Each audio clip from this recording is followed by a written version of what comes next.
Hi, I'm Nadia Dunn. Welcome to CCL TV. TV made by the industry for the industry.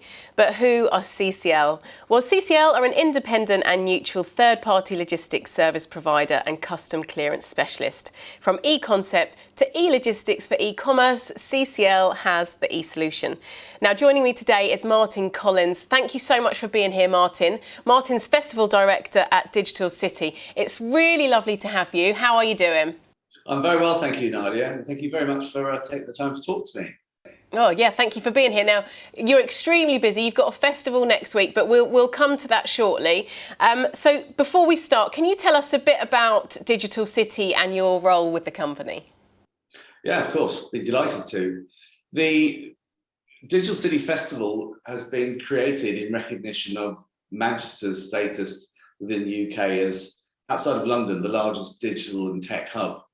And I'd seen from my experience of putting on expos in Manchester and the North over the last 6 years that there was a lot of talk about Manchester as you know, the digital sector, the growth, the importance of the sector to the economy. But I didn't see an event that actually brought that sector together. And so 3 years ago, when we had the idea, we need to celebrate Manchester as a digital city. And we need to do it physically, because even though digital is all about tech, actually the industry is clearly run by people. And that was where the idea was born. And it was, you know, the city was saying to the world, we're a leading digital city. The mayor, Andy Burnham, was saying to the world, help me make Manchester to be a leading digital city. And when I heard that, I thought, well, I know what I could do. I can create the event that brings the sector together. And expand, yeah. And which is what we did, and the rest is history. And tell me about your background. You have a performing arts background, is that right? Well, a bit. I mean, my degree, I took my degree at the Liverpool Institute for Performing Arts, which is otherwise known as Paul McCartney's Fame School. Yeah. I was one of the first students in the door there when it first opened. But the course I did there actually was enterprise management. So it was performing arts degree, but the emphasis was on how you manage creativity within the performing arts. And so this was back in 1995 when I joined. And the first thing they said to me was, your research is going to be done on these. And they pointed to a bank of computers. And it was basically, they were saying you have to use the internet for your research for this course. So in 1995, you know, the internet was still a pretty young thing. And I became really interested in the internet. And so I ended up, my path went from learning about managing creativity and managing creative people within a performing arts context, but also trying to understand what was happening with this fast-growing internet thing, and that led me into really the digital space. You know, I left with my degree and started working with a web development company, and this was literally last century. You know, the internet's not young anymore. So that's, yeah. So the question, performing arts, yes, sort of. But I'm not the actor or the ballet dancer or. But it still led you into the internet and that digital world. Yeah, and it's entirely. It makes a lot of sense, because people, you know, lots of people within digital and tech are highly creative, and so whilst they might not express themselves in the same way as performing artists might do, you know, that relationship between managing their creativity and then creating something that's, you know, a business is really interesting to me. Well, do you think you can take that kind of performing arts background or bits from it into the events area and digital areas? Oh, 100%. 100%. The thing I hate most about standard business events is how vanilla they are, how, they're cookie cut. You can go to any venue in any part of the world really and go to a trade fair and they all seem the same. And so when we put on Digital City Festival, the emphasis there is on it needs to be a festival and not just in name. So we've been on a journey which is not just about putting a 2-day trade fair on, an exhibition. It's also inviting partners to put their own events on as part of the week's activities. And some of those are actually about Manchester's culture and its music and its nightlife. And so, not a B2B trade fair. But the point is, we're trying to get the digital sector to convene in Manchester every year for this big one-off event, which celebrates the digital community. And they're not just here to have a boring trade show. They want to experience the city and understand what it's like to live and survive and thrive in this great digital and media tech hub. So not necessarily jazz hands at every stand, but but companies are putting on their own show, and that's what people will enjoy and want to go and see more of. Yeah, it's putting the exhibition at the heart of a host of lots of other activities, which will enable better networking, will mean that people have a better time. They'll arrive in town sooner, they'll stay longer, they'll do more things. And more delegates the following year. Yeah, well, fingers crossed. Yeah, I mean, we've got plenty of room to grow. Of course, we've had 2 years where no one can go anywhere, so the only way is up at the moment. Absolutely. Actually, talking about that, where we've been through the pandemic for the last 2 years, how do you think that going forward events will work? Do you think there's going to be a hybrid of online and in-person events, or what's going to happen? Well, I mean, I suppose that was the big lesson for us. COVID taught us was that we put Digital City Festival on in March 2020, literally the week before the first lockdown. So there was already a lot of nervousness, and people had already stopped being allowed to travel for work, and so the next year, 2021, when everyone was definitely in lockdown, we had to go 100%. Digital, virtual. I hate the word virtual. It was digital, and because we were called Digital City Festival, we had no option. We had to do it. In a way, I sort of wish we'd called itself Medieval City Festival. And then whatever happens works. Yeah, because if events is your thing, then online events don't really cut it. And whilst So we did a digital only event last year, and it was great actually. We raised the bar, I think, in terms of how these things were done. So we worked with Media City, and they gave us a studio for 2 months, and we worked with companies to bring their presenters in way ahead of the festival week, and we had a massive great LED screen and a full production crew, and we tried to get it as near TV quality as possible, so that when we then released these talks as part of the festival week, it was really, really high production value. Because when you're stuck in that entirely online world, you're competing against Facebook and Netflix, and it's really hard to keep people's attention for a long time, and the kids, and the doorbell ringing, and yeah, it's but the whole thing was a bit of an out-of-body experience for me, because it wasn't a real event, and that's what I like to be involved in. But this time around, so next week, the main pieces of content they'll be filmed, and they'll be broadcast, they'll be live streamed, so broadcast globally. And so people who are late for a session will be able to get it on their phone as they're traveling in. If they're the other side of the world and they want to access it, they can.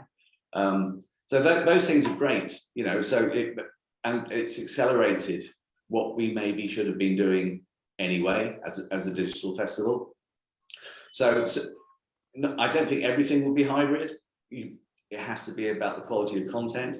So where we've got specifically really great pieces of content, we'll make the effort to make sure that's available to whoever, wherever they are. Mm-hmm.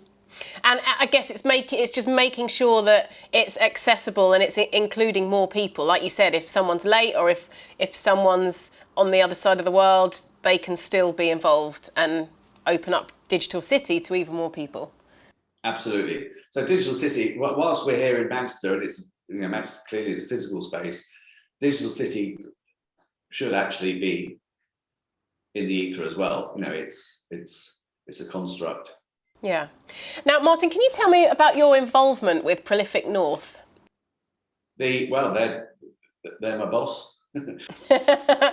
So Prolific North is a publishing and an events company, and within their portfolio of activities, I run the Digital City Festival bit of it, which is it's the one big event we do per year. But Prolific North also as a publisher, we have a website that our footprint is the North. It's, you know, Manchester, Liverpool, Sheffield, Leeds, Newcastle, sort of up to Lancaster and back down again.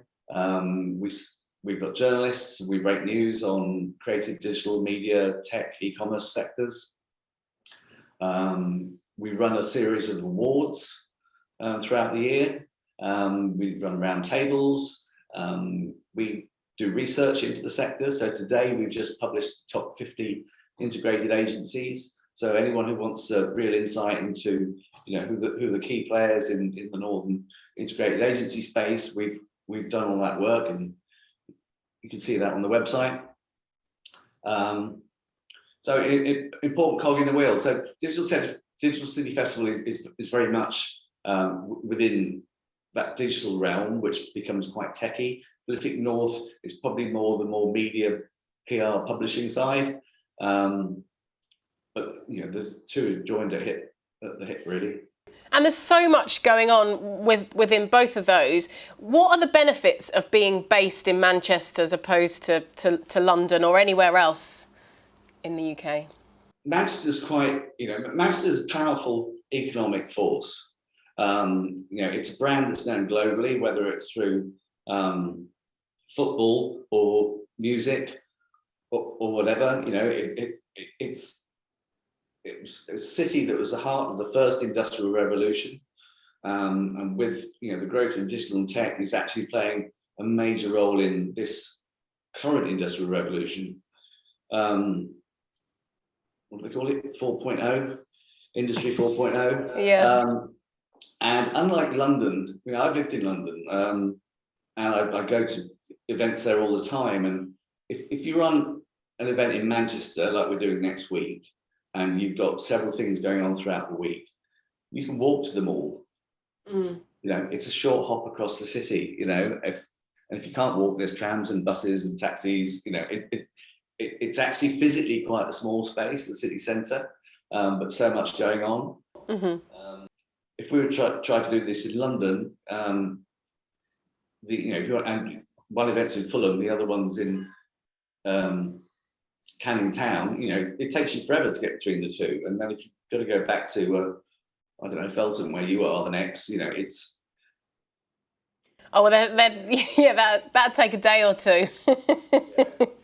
And what can e-commerce companies get out of attending or exhibiting at Digital City Festival?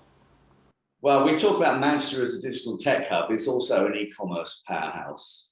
You know, there are global brands that are literally sitting in offices tens of yards away from where we are in the northern quarter here in Manchester. Mm-hmm. You know, brands like Boohoo, Misguided, Nasty Gal, and, you know, the very group is up here, AO.com, Auto Trader. You know, it's full of really strong global brands, but it's also an incredibly big hub of much smaller, you know, literally thousands of smaller online retailers and, you know, online businesses. So, you know, I think I've said enough there, actually. Yeah. No, that's great. Well, and actually, more specifically, the e-commerce opportunities for freight forwarders. Is there anything in particular there? Well, the festival is bringing this sector together, and especially now after 2 years of, everyone sitting in their spare rooms screaming at the wall. There's a sense that people haven't been in the market. There's a sense of missing out. What new suppliers are out there? What new technologies are out there? What new expertise can I tap into? And the time is right now for this community to get back together in the room. For us to meet again properly in person, and reconnect, but also play catch up, because COVID caught lots of businesses out. Yeah. And we're now we're not just post COVID, we're post Brexit. So there's all those international opportunities. We're also post recession. So we're coming out of 3 really quite extraordinary events, and businesses need to power on as quickly as possible. And that will be about forging brand new relationships with businesses that are at the top of their game. Absolutely. And now we know your short-term goals, obviously next week is hoping that the event goes well. What are the long-term goals for Digital City Festival? We want to keep growing it. Aspirationally, I suppose we look at things like Web Summit, which happens every November in Lisbon and gets 80,000 people there, or even bigger, I suppose, South by Southwest in Austin in Texas. Yeah. Which is happening in 2 weeks' time, and I think 250,000 people go there. And they're fairly lofty aspirations, but there's no reason why Manchester can't be the place where the digital sector convene every year,